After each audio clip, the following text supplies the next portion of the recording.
I gave a talk to your group in 2012. I don't know if you remember, anyone was there at the time in Palo Alto at the high school. That's where you used to meet. And I'm not going to give a talk like I gave last time because nothing much has happened. It's positive, and I think we all know that nothing much is going on with the climate and environment that shows progress. So I'm going to give a talk that says, what things can you do, can each of us do that are simple, and what can we do with our politicians to keep trying to get them to understand reality. That's one of the purposes of that open letter to the Green New Deal people. And it's not the only thing, but that will give you a pretty clear idea about what the idea is that we have to do now, because we are very far behind. I am not suggesting that we have a solution to the problem of global warming, not climate change, because that's what the lobbyists in DC, like the Heartland Institute, tried some years ago to get us to adopt, because it doesn't sound so bad as global warming. And we did. The media has. Everybody's talking about climate change. Climate change is only one facet of global warming and ocean acidification, pollution, all sorts of very big problems that are now accelerating because we haven't done anything significant to deal with them. And it's up to us, right? So we can decide to do something or not. All right, let's see if I can kill this and get up the next slide on the talk. And how do we get out of this thing? Escape? Lower right. Oh, lower right is... Yeah. Or this one here. A little double arrow. Double arrow. The double arrow, okay. Figure it out. Okay, stop. Okay, good. And how do I kill it? Click escape. There you Yep. go. No. You got a double click. I know, I got the X finally. Okay, I'm okay. I'm good. All right, so let's look at this, which is the actual set of slides. So this is what I'll present today. There's my email address, my card has it on it. There's the another website that you can get some documentation from if you're interested. And there's my phone number. Okay, so let me orient myself with this. Here we go. Let's see how this works now. Okay. So the question is, what's important? What's important is that everybody's got to educate themselves in spite of the media, in spite of what we hear from various organizations and so forth. Some of the greatest problems that are facing us have actually been caused by groups like my own former Sierra Club. I'm no longer a member, but remember how they took millions of dollars from Chesapeake Gas for their Beyond Coal campaign some years back. And when it got found out, they were all embarrassed. But that very act of theirs, accepting the money, because they thought gas was better than coal, showed their ignorance. And believe me, I've tried to work with the board, friends of mine have tried to work with the board at the Sierra Club, and they are not interested in anything that conflicts with their own opinions. So, as a result, we had this big scandal about money that was coming in from the combustion industry. Well, right now it's coming in too. In fact, you can see the ads in general. BP, they have an ad out on TV and in magazines and so forth that's really remarkable, because it says, well, you know, we like wind and solar, just like in the little clip here, because they're unreliable, and you need to have something that's reliable, so we're going to sell gas to make up for when the sun goes down. And I don't know if this is still on or not. Is it? Okay. And so as a result, we're going to have plenty of revenue from the gas that we're going to sell, because most of the time, wind and solar don't work. That's one of the problems that people don't quite get.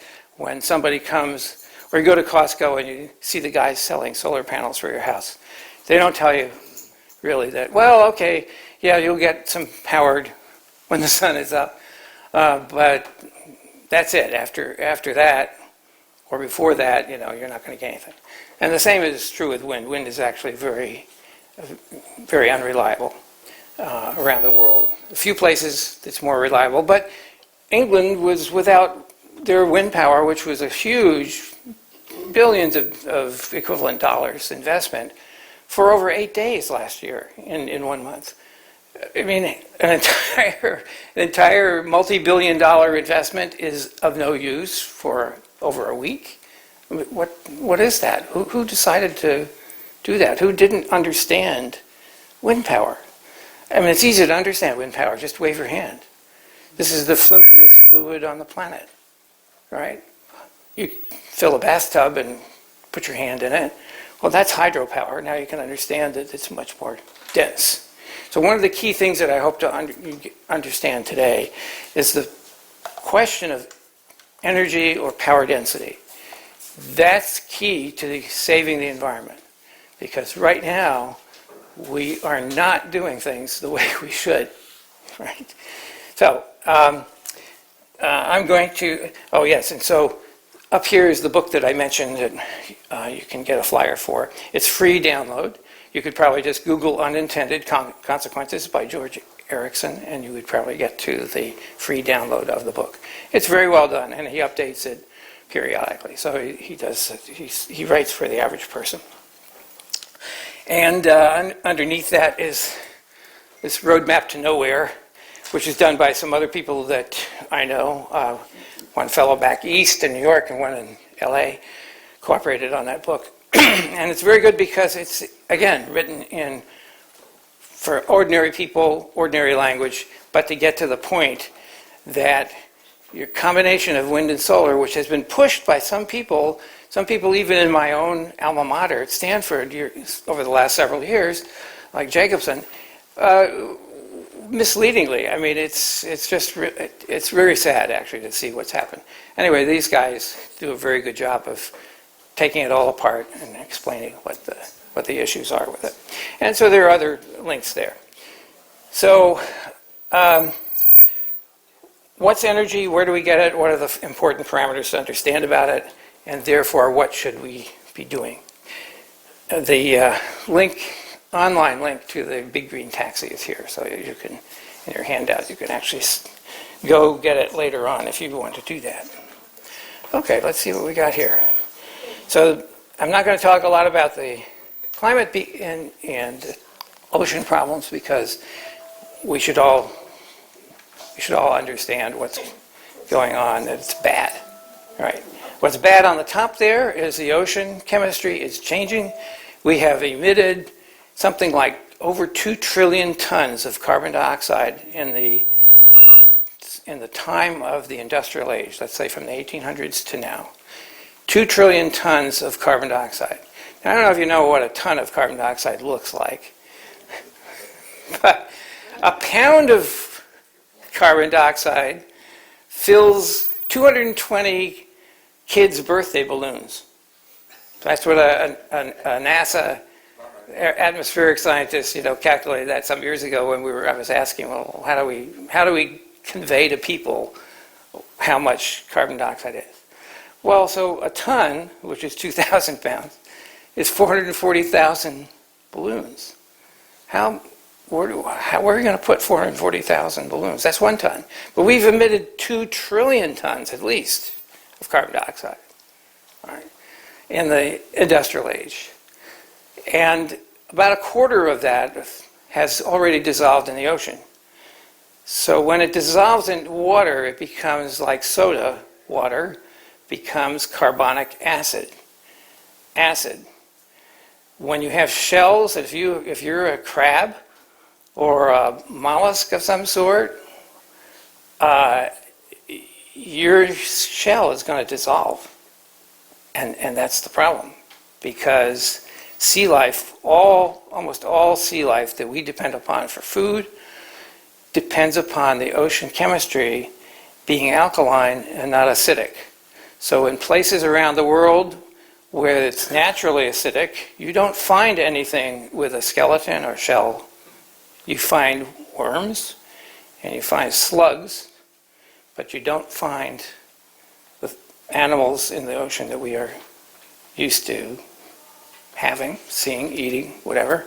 There are places around the world that are naturally acidic, and that's carbon dioxide vents from volcanic vents under the ocean floor. So there's natural carbon dioxide coming out, bubbling into the ocean, causing the area there to become acidic, and that's why you don't find any life except sloppier forms of life. Right? So if you like jellyfish and slugs, then okay, then we can let all the fish with skeletons and all the seafood with shells and so forth die. But the key thing is that those are the big animals. The most important animals' life that has shells or skeletons are microscopic. They're what are called diatoms or phytoplankton and so forth. They're the ones who are the base of the food chain. So if you acidify the ocean enough, you lose them, you lose everything above them up to whales. So if you don't like whales, you won't like ocean acidification. If you like whales, you won't like ocean acidification. So the point is that we have to understand the facts, what's actually going on. So if 25% of all the carbon dioxide we've emitted is already in the oceans and has changed the chemistry enough so that we're worried about extinction of the food chains in the ocean by about 2050, then why do we care about what the IPCC says about temperature in 2100, right? There was an atmospheric physicist I know, he says, well, you know, in talking with one of the IPCC members, he says, well, you know, why do we care what the 2100 temperature target is if the oceans are dead by 2050? That's part of the reality. So ocean acidification is not covered in climate change.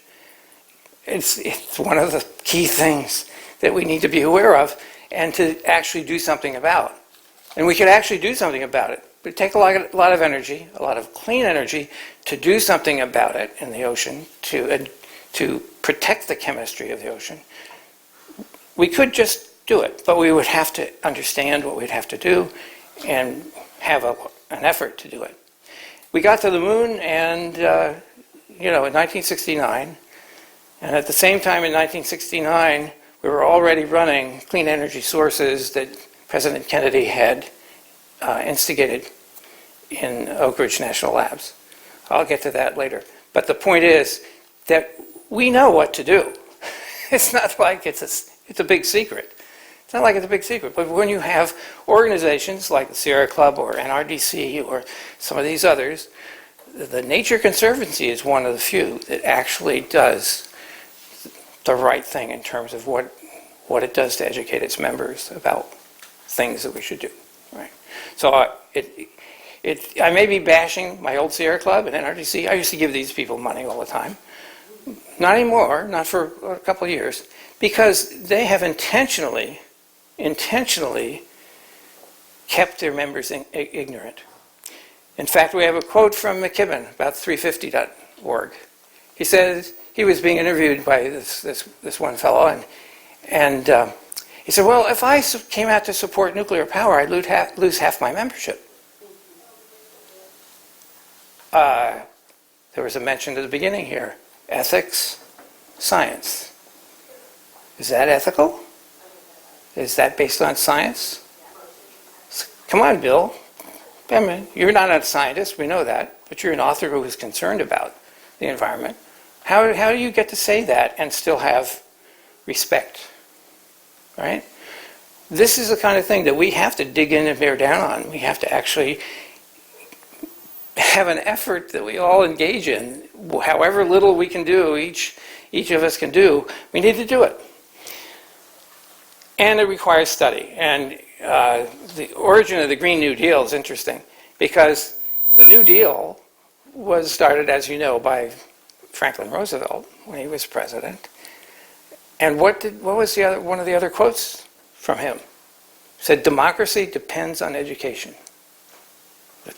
Very true. We even see that today. You can see that today even more than before, perhaps.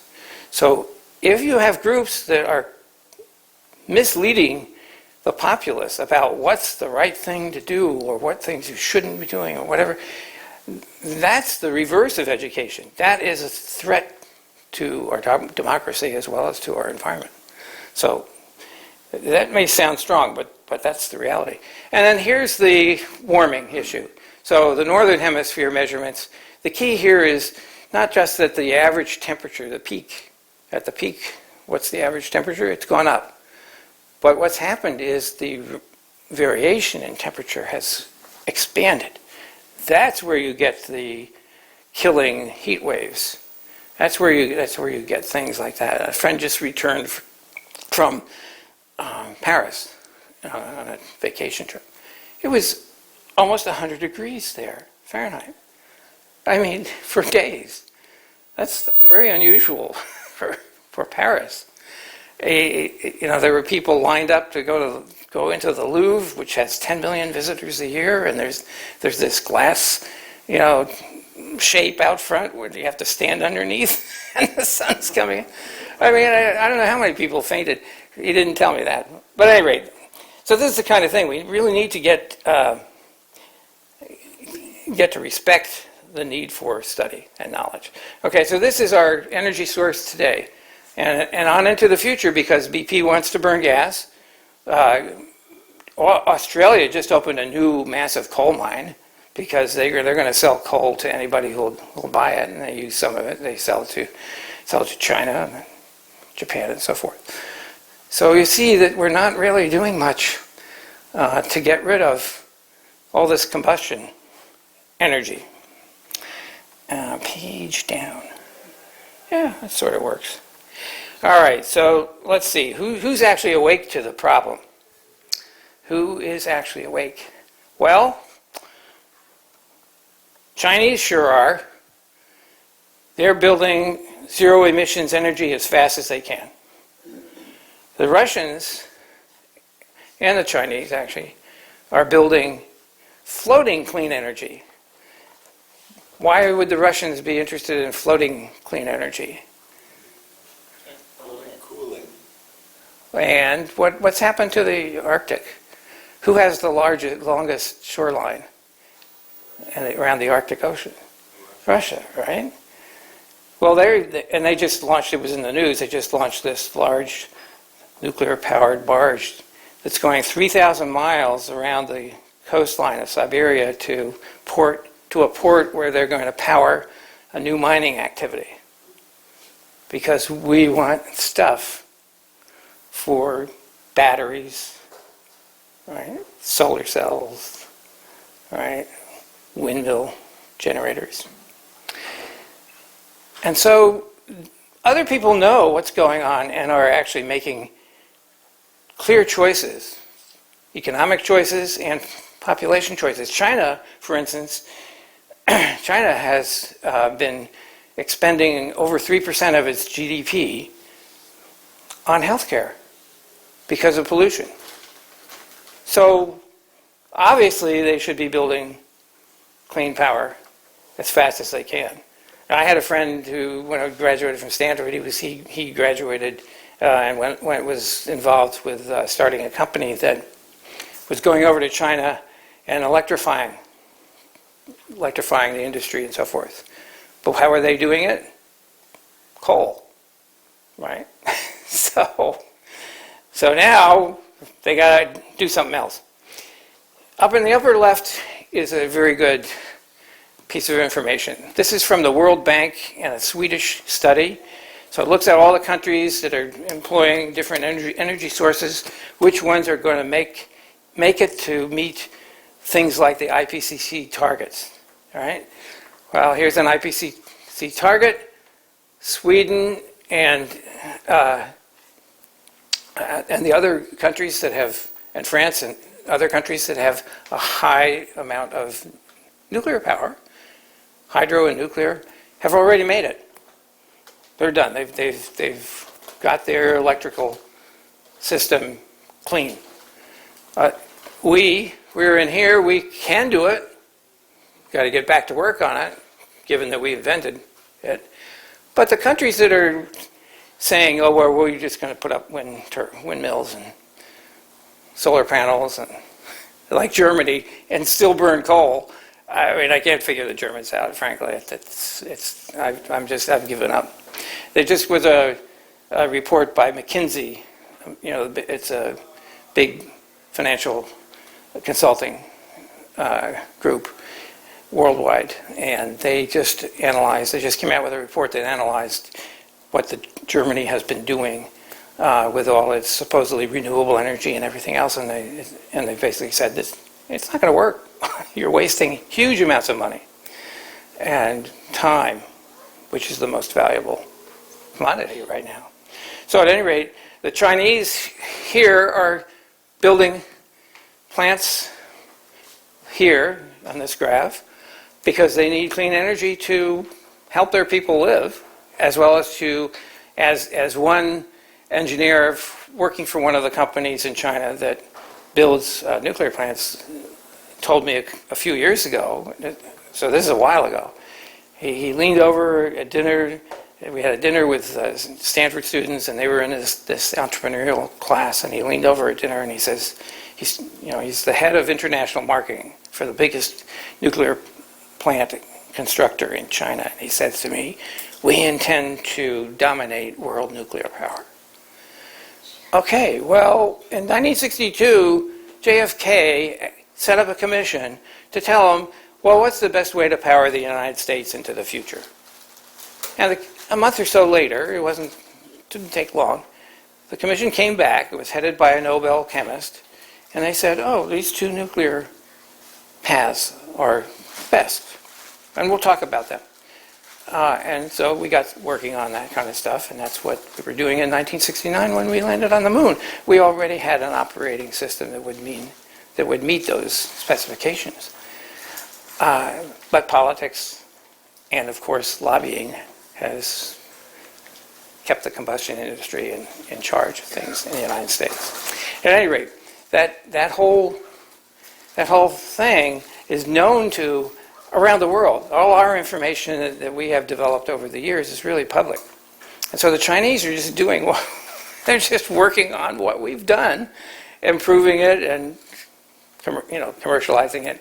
And then what do you think one of Kennedy's worries in '62 was national security.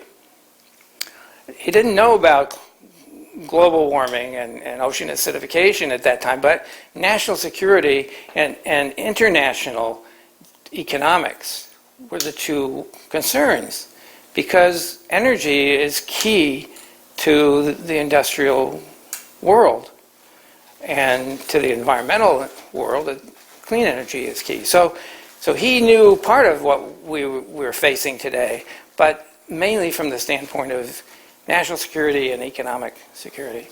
And so the Chinese recognize that. They're smart.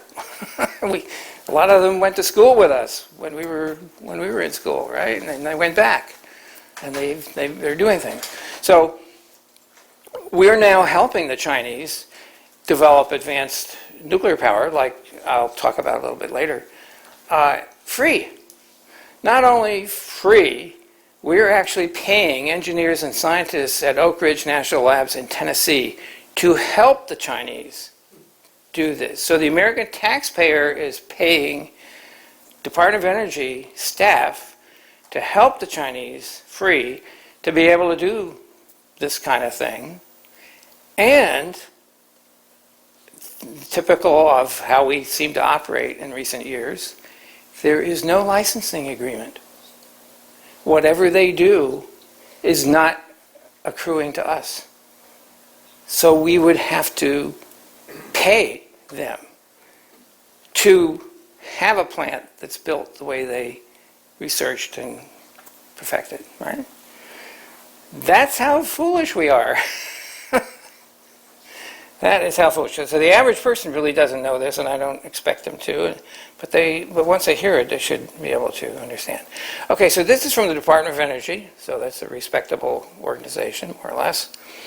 And this should be the beginning of your kind of thinking process of what energy sources make sense. So here are the different categories. There's nuclear over here, there's wind, solar, PV, geothermal, hydro. This is the amount of tons of different materials necessary to get a certain amount of power capacity. The capacity is simply a term for what can my system generate. If I turn it on and I crank it all the way up, how many watts come out of it? Well, this is scaled for something that's a terawatt hour, which is a lot. A terawatt, I'm sorry. A terawatt is a huge amount of power. That's a gillion, it's 1,000 billion watts. 1 billion watts runs 1 million homes. So 1,000 billion watts runs, right, 1 billion homes. Cleanly, if we want clean energy, right? Well, here's the nuclear tons, 930 tons to generate 1 trillion watt, make a 1 trillion watt nuclear plant, which we really would do with multiple smaller plants. 10,000 tons for wind generators. Why is that? Well, because it's low energy density. Wind is low energy density. The wind has to be blowing at least 40 miles an hour to be able to get 600 watts out of a windmill that has a square meter in area. 40 miles an hour, 600 watts. And the propeller is the worst thing to use, which is what we use, because the propeller suffers from what's called the Betz limit. Betz was a scientist years ago, and he developed the hydraulic equations for air moving over propellers.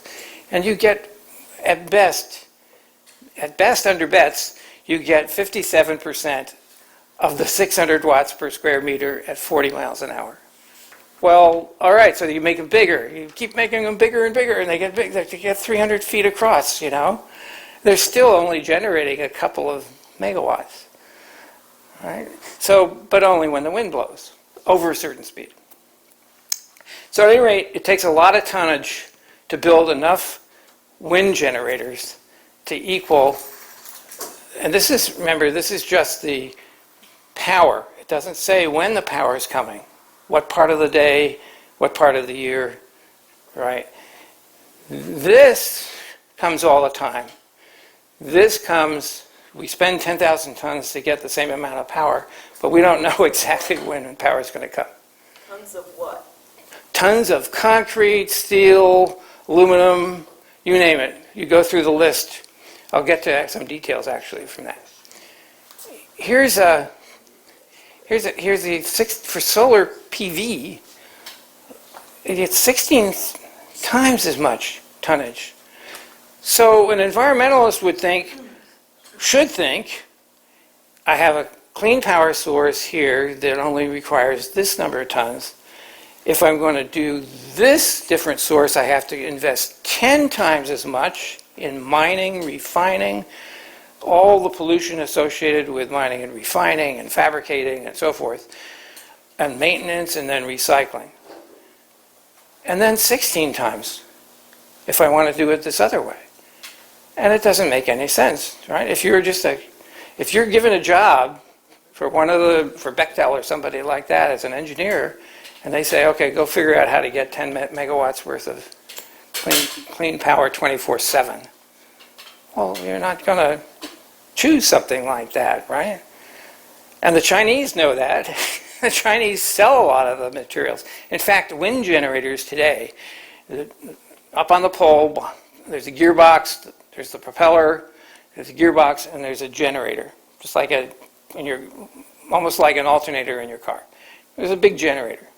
And that generator, to get the power that they want to get out of it, uses some important materials that China controls the market worldwide to the tune of about 90%. So you're suddenly, if you're making wind generators, you need China. Or you're going to go out of business. The same, and so, again, like our thing in Oak Ridge National Lab where DOE is paying our engineers to help the Chinese free of charge. Our military requires a lot of these materials that are related to what I'm mentioning for the wind generator. They're called rare earths. Rare earths they're not rare, it's just that they're in small amounts. When you do find them, the ores typically have them in small amounts. So it takes a lot of material to be processed. In the video, you saw this stream of black junk going out into a lake. Well, that's a Chinese rare earth processing system where they've completely filled a valley, a former agricultural area with this stuff. And it's radioactive too, because rare earths incorporate some of the heavier elements like thorium, and I have some thorium here for people to play with, but this is radioactive. So that lake is radioactive.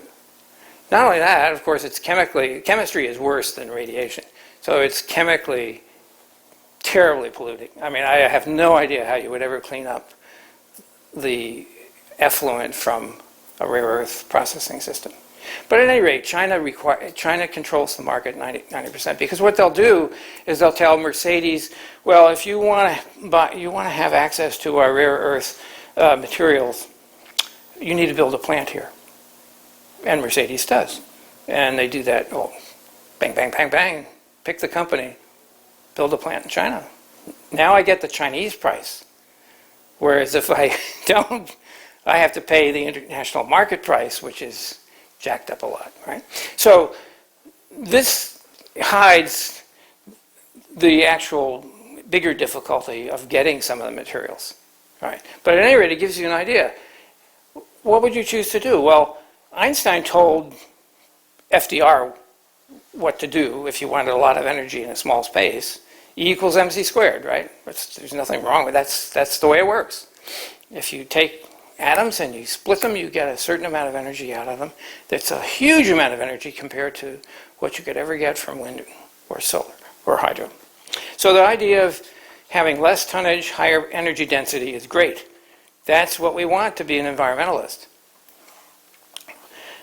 By the way, you can ask a question anytime if you want here on this.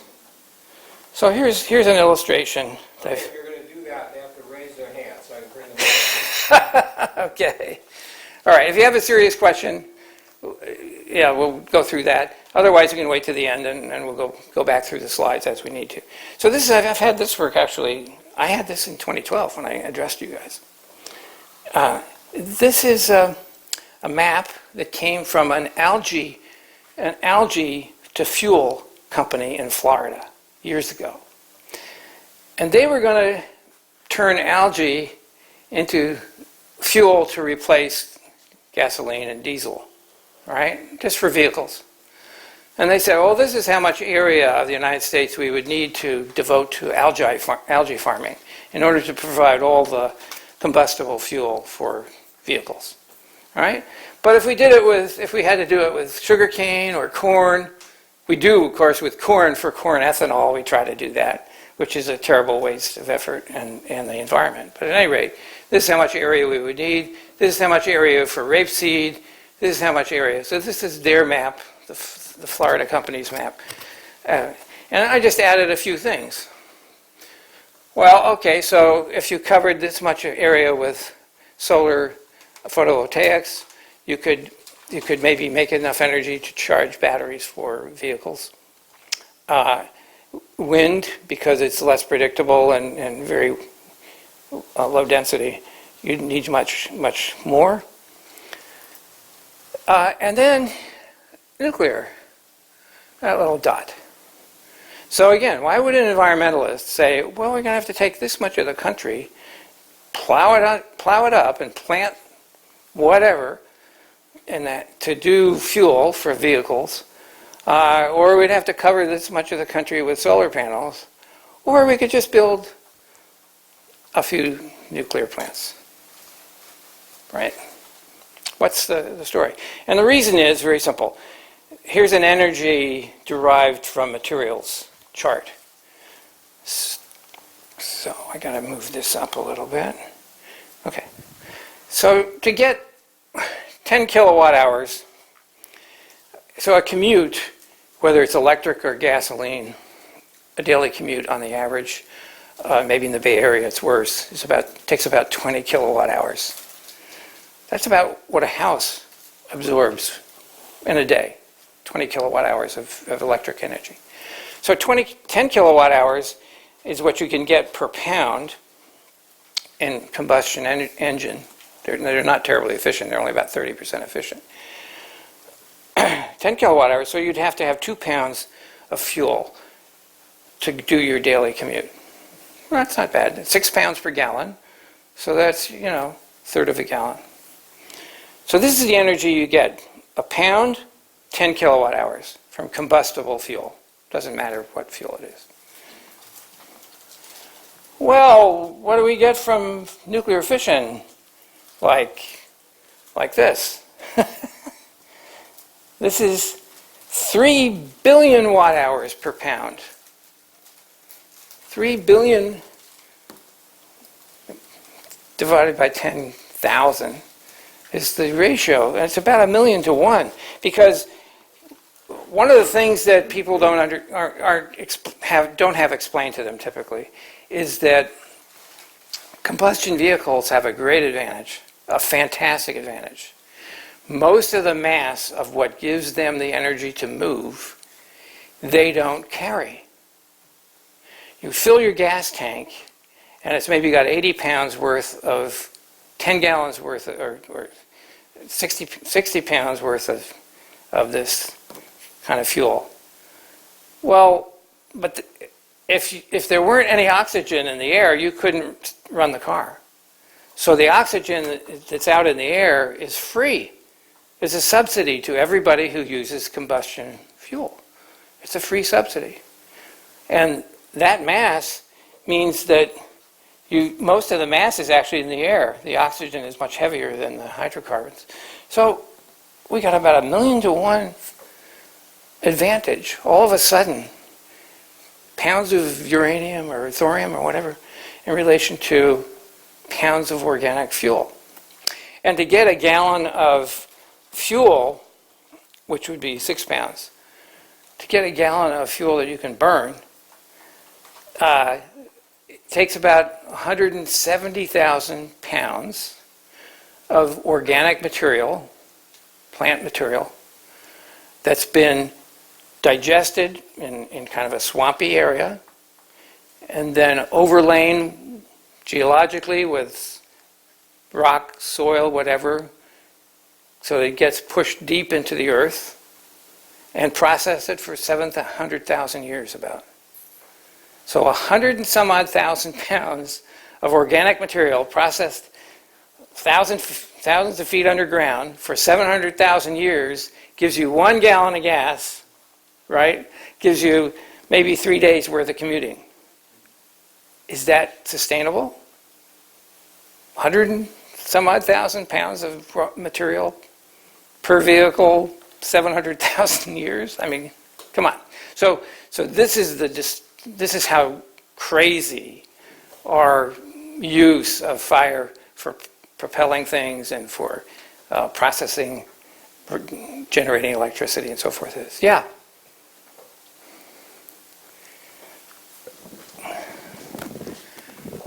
I have 2 questions. Yeah. The first one is, what are you going to do with the nuclear waste? I was waiting for that and question. secondly, I why was do waiting. insurance companies don't insure power plants? Pardon? Why do insurance companies do not insure nuclear power plants? I'm not an insurance agent, so I don't know. But they do have insurance through the Price-Anderson Act. And they pay into it. Every power plant, every nuclear power plant for sure, pays yearly into its self-insurance. Waste. Very good question, because that's what I was going to get to anyway. So this is uranium. It's uranium-238. It's radioactive.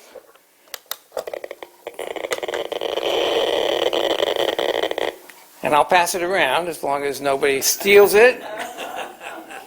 I had somebody steal a piece once at one talk. But Bob has a lot of it, so I get more from him. So what? That's pure uranium-238. That's used for M1 tank rounds because it's so dense and it'll go right through the enemy tank. Well, you put a little tungsten head on it. You recognize that? That's yours. It used to be yours. Mine. I cut that from a rod he's got that long. I just cut it. And uranium is very nice to cut because it sparkles. It's called, what do they call it? I forget what the technical term for it. But at any rate, it ignites and burns immediately. Is that depleted uranium? His eyes are Yes. glowing. Yeah, that's pure uranium-238. And that's 95% of the waste that we hear about. Because, again, the media doesn't tell us the facts, typically, because they don't bother to study the facts. I mean, I know a number of people we don't have time to do all that studying. Right. Well, we don't have time anymore.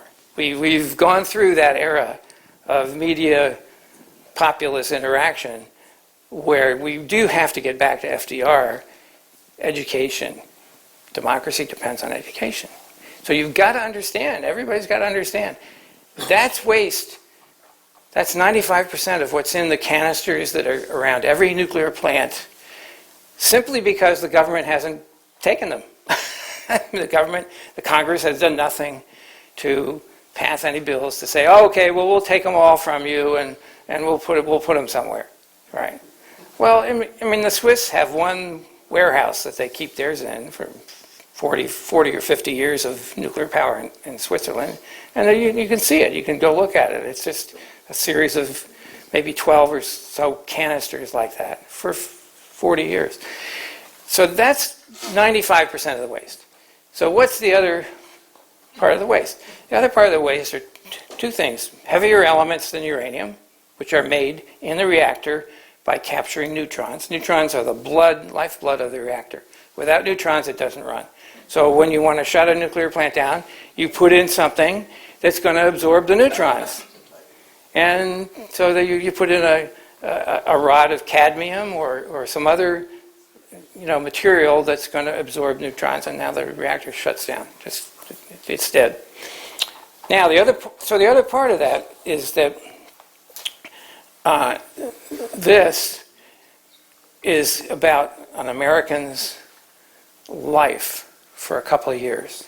Cars, house, flights to Europe, all the energy that an American, a profligate American, consumes is represented for a year or two by this amount of uranium. Right? Yeah? I just want to ask you, how many more slides do you have? I have a bunch of slides, but only a few are really important. Okay, so it's This is good because I was going to cover this anyway. So the fact of the matter for waste is very simple. 95% is not separated out because Jimmy Carter signed an executive order that closed the recycling plant that we had in South Carolina before it actually started operation. And he did that when he was president because he wanted to show the rest of the world, okay, United States is a real good guy. We're not going to separate out the plutonium, which is a little bit, 1% of the waste. We're not going to separate that out because we might be able to make a bomb with it. Well, of course, we make bombs with it anyway from other sources. So we're not going to do that. So our South Carolina plant then was mothballed, and as a result, we have these canisters sitting around all the power plants in the country holding stuff that is waiting by some miracle that Congress will approve a place to keep it or a place to recycle it so that you can get the uranium back, because by law, fuel that goes into a power plant in the United States, and most places in the world that are regulated, has to be less than 19% fissionable uranium. Uranium-235 is what we get the energy from. Uranium-238 is what is most of the uranium in the world, because the half-life of this is about 4.7 billion years. So 4.7 billion years ago, there was twice as much of this, right? The uranium-235 is easier to split, easier to get the energy from, so that's what we want in the reactor. That's what the neutrons get captured by, that split the uranium-235 and release the energy, E equals mc squared, and bingo, heats up. All a reactor does is make heat. That's all a reactor does is make heat. So we've got all this uranium-238, and not only that, from the enrichment process that we didn't want the Iranians to do much of, right? From that enrichment process, we have 500,000 tons of this lying around Kentucky and Ohio in fields, in cans, big like a beer barrel, because we don't have the reactors that can use this. That was one of the reactor designs that Kennedy got back from his commission in 1962, was to use this uranium-238 in what's called a breeder reactor that can actually make fissionable uranium or plutonium from it. But we don't do that. We don't do that yet. Chinese are working on it because they know what we did in the 60s and 70s. It's all public. So again, we're behind on that too. But the key thing is, this is an American's energy for a year or two. Everything. You can't think of anything that you use energy for that this amount of material couldn't supply. And that's the whole point. That's the whole point of this energy density thing. And now fusion is great, because when I was a grad student at Stanford, I was in a group that was doing fusion kind of work, related work. We didn't have any big machines, big fancy machines. We were just doing kind of the math and some physics. Well, it's only 100 times better. So, okay, people can work on fusion as much as they want. We don't care. But we have this. And there is so much of this in seawater as well, that we would never run out of uranium for thousands of years. And there's even more thorium. There's about 4 times as much of this in the world as uranium. And thorium, just like uranium, can be bred to fuel. So with this in a reactor, you can make uranium-233, which fissions and releases energy. So you can go uranium-238 to plutonium and fission it, or you can go thorium-232 to uranium-233 and fission it. Either way, you get clean energy, and I'll go through the waste issue for both of these, because there is an advantage to thorium. All right, so let's... Yeah. Wait. Thank you. What's the impact to health from holding that piece of uranium-238? This guy lives with it. He's 96. That doesn't answer my question. Well, you asked for the impact. That emits radiation, and Yeah. I can assess the amount of radiation from an X-ray, for example, when I Yeah. go to the dentist. Right. How does that compare? Okay, so there are at least 4 kinds of radiation from radioactive materials. Electron, which is called beta, an alpha particle, which is a helium nucleus, charged particle. It's positively charged, electron's negatively charged. Gamma ray, which is like an X-ray, and then, what am I thinking of? Well, neutron, a little bit from uranium, but not very much. But those basic forms of radiation don't go through the skin, except for the gamma ray, which is like an X-ray, and so it will go through your skin. So the thing about radiation that's you have to be aware of is not so much the radiation itself, but what's the atom that's doing the radiating. what's the atom that's so when you split an atom, like uranium-235, and so you get two halves. They're not actually equal. They're somewhat different elements, but they're unhappy because they've got too many neutrons in them, typically. And so they want to get rid of those neutrons. So if they emit an electron, the neutron turns to a proton, and they move up the periodic table to another element. So they do those things to emit electrons, helium, nuclei, and gamma rays to get to a stable element, right? What the chemical properties are of those isotopes at the moment, before they've split, before they've emitted or not, is key. Because if it's something that you can breathe in or eat, and it comes out of your body without becoming part of your body, then that's fine. So, for instance, one of the split atoms is xenon, 135, krypton, 85. If you breathe those in, they're noble gases. They don't combine with anything. So you have no worries about that. What you worry about are things that look like stuff that your body needs, like calcium for bones, iodine for your thyroid. So that's why iodine-131, which is a fission product, is something you don't want to have emitted into the general population. And same for strontium-90 or any of the other elements that as fission products look like to the body calcium or something else that we need for our cells. So for instance, we eat vegetables, we eat bananas in particular, and they are high in potassium. And potassium in nature is partly radioactive potassium-40. Potassium-40 has a 1.2 billion year half-life. Our kidneys regulate the potassium in our body to be a certain amount, because every cell needs potassium. The kidneys don't care that some of that potassium is radioactive. So as a result, every one of us is radioactive to the tune of about 4,400 decays per second for life, because the 1.2 billion year half-life means potassium-40 is going to be with us forever. All right?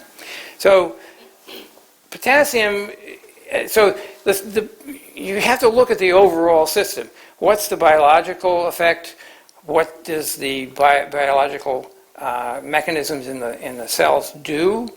What are benign, like krypton and xenon? So before you can assess the danger of a particular radiation. So there's a unit called the sievert, which measures the biological impact of a given type of radiation. So each of the 4 types of radiation I mentioned has a different sievert number that's associated with how dangerous it is. So that's why things like alpha and beta are not dangerous, because they don't go through the skin. But if you eat something that's got alpha and beta radiation going on with it, and it's something that mimics what your body cells want, like iodine from thyroid, then you want to protect yourself from it. So fortunately, the body protects itself from the natural nasty stuff that our metabolism, the things we eat and so forth, produces. They're called antioxidants, right? And you've heard about, you should be eating green leafy vegetables that are high in antioxidants. So, because what the radiation does is simply create oxidizing molecules by stripping, let's say, a hydrogen from water, and now you have one hydrogen, one oxygen. You've got OH, which is hydroxyl radical. That's a very dangerous thing. But that can happen because of what you eat or because of what you've eaten that's radioactive. Okay, I just want to let you know that you have about five minutes left. Right. So if you keep answering questions at that length, then unfortunately you're not going to get Well, through your slides. that's a very important thing. So here's the next thing I want to go, which is basically back to the energy density thing. So in the upper left, you see comparison of the Hinkley nuclear plant in England with what would be equivalent to generate the same amount of power using wind and solar. So that's the energy density thing again. Remember, the Hinkley plant is 430 acres versus 130,000 acres, 250,000 acres of windmills and so forth. And of course, England went without wind for about 8 days, not too long ago. So the nuclear plant was running. The other interesting thing is that because of the low energy density and the require for backup, typically combustion backup for wind and solar, you end up having a very high-priced energy market in certain countries that depend a lot on wind and solar. And that's where this shows you how much more Germans and Danes pay for electricity than the French do, who are 75% nuclear. Okay, let's go down more. I'm not going to do that. Oh, well, there is a concept that I want you to think about. So there's a concept in economics of stranded assets or non-performing assets, right? It's like apparently Trump's Irish golf place is not performing, and he had to do some fudging to get it to have more revenue. Non-performing assets mean you bought something, you spent all this money, install it, and it's running, but it's not really performing the way you expected. And that's exactly why we call renewables unreliable, because they don't perform the way you would expect. Here's, again, topic of ethics. Is it ethical for me as an engineer to tell Puerto Ricans that they should install solar panels? I don't think so, personally. But should they repair them? Should they replace them? And what do you do with the waste? And so forth. So at any rate, there's a lot of basic ethical issues. You know, they're talking about installing solar panels, you know, in some place where there's hail. Well, that's what happened with hail. Okay. And then the other problem is we've got greenhouse gases, all sorts of greenhouse gases. This screen was made in a factory that used a cleaner, nitrogen trifluoride, which is 4,000 times worse than CO2. So they better not leak any nitrogen trifluoride out of those factories, right? So here are the different greenhouse gases. Note that methane is increasing, and that is a real problem. Methane is increasing because of the fracking that we're doing. And here is one of the guys who loves fracking. This is BP. This is one of the ads that they've put out. Shows this happy little kid, and he's got the wind running the windmills. But when the wind stops, you just burn the gas. All right? That's what they're doing. And BP has invested in wind and solar. They get the tax credits from the wind, and they get the credits for solar installation. Then they sell the gas to back up the wind and solar, right? And they get the depletion allowance from the gas, that extraction. So we're paying them, we're paying BP for the subsidies for the wind and solar that come out of taxpayers, and the subsidy that has always been the depletion allowance, right? And they get to sell the gas. And this is what they forecast. In 2030, they forecast that we're going to be powered by oil, gas, and coal still. There we go. That's your green BP. And remember, gas was supposed to be clean, right? This is another how much material of different kinds is used by the different sources of energy. Nuclear has the obvious advantage here. Again, a different version of it. And here's the rare earth refining in China. On the upper left, those guys are in rubber suits. Because remember, rare earths contain thorium and other radioactive materials. There's the lake that used to be a valley of agricultural valley. And the other thing about renewables, because they are low energy density and they depend upon special materials, they actually have stimulated child labor. The Chinese use child labor in Africa to mine the cobalt that's needed for batteries like the Tesla car's battery. So we have ethical problems and so forth. This is just the lifetime CO2 emissions from different sources. The gas is required to back up wind and solar, so you end up with having to burn gas. This is the basically the way in which you look at the life cycle of a given source, how many kilowatt hours you get before you have to do something to replace it. And this is the return on investment. You can see the return on investment for nuclear is whether or not, buffered means, do I burn gas or oil or coal or something to make up for the fact that solar's not on today or the wind's not blowing today. So this is definitely an important thing for people to look at, to understand. And then these are the subsidies. The subsidies, there you go. That's the money. And now I was born in New Jersey. In kindergarten, we learned follow the money. That was first grade. We learned the best money is government money, and that's what that is. That's what Warren Buffett admits to. In California, we actually love gas. This is how much we burn gas. We don't do that much with renewables. We used to have the San Onofre nuclear plant, which would have taken another slice out of the gas pie. And this is something that only when you get involved with some hearings at the CPUCs or do you learn this kind of thing. When the sun's out, we got this famous duck curve, which says, hey, the sun's out, so it pushes the demand from other sources down. Well, we still burn gas. We still burn gas when the sun is out in California because, why do you think we burn gas when the sun's out?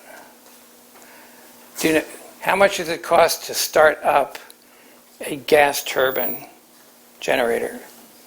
It costs $5,000 to start up a gas generator. So if the Cal ISO needs more power because the sun's going down or there's clouds coming over, they offer a price for a certain number of kilowatts. Okay, they asked this guy who's got a gas turbine, 300 megawatt gas turbine, which is typical, if he wants to start it up. And he says, well, what's the price? And there's a price called the spark price. The guy will only start his turbine up, or gal, if the price is above the price necessary to connect the spark plug to start the turbine burning. And that price is high because the turbine can be damaged by starting it up too quickly or shutting it down too quickly. All right? Okay, how many more slides are you going to do? I'm going to do You're this over one. now by 2 minutes. Yeah, I'm going to do this one and about 3 more. So there are 2 numbers that you've got to understand to be able to handle yourself when the solar panel salesman comes by and so forth. There's two things. Capacity, which I mentioned, that's how much the system can generate at, let's say, continuously, ideally. But if you average over a year, capacity would be how much energy was generated at, let's say it's generating 3 kilowatts at a given time. Over a year, what's the total generation? And what's the capacity factor? Capacity factor means how reliable is it, really. It says how much of the time is it actually generating at capacity. So those numbers are very important because capacity factor is what you care about. Because what we care about is replacing coal, oil, gas that can be burned continually, giving us a capacity, a certain capacity continually. Because that's what the word utility means. The word utility means I can go home and be confident the toilet will flush, or that the ice maker will be making ice, or or the telephone will work, or my internet will work, or which is less reliable. And that, but wind and solar, how can I be sure that the water supply is going to get pumped up if it runs on wind or solar?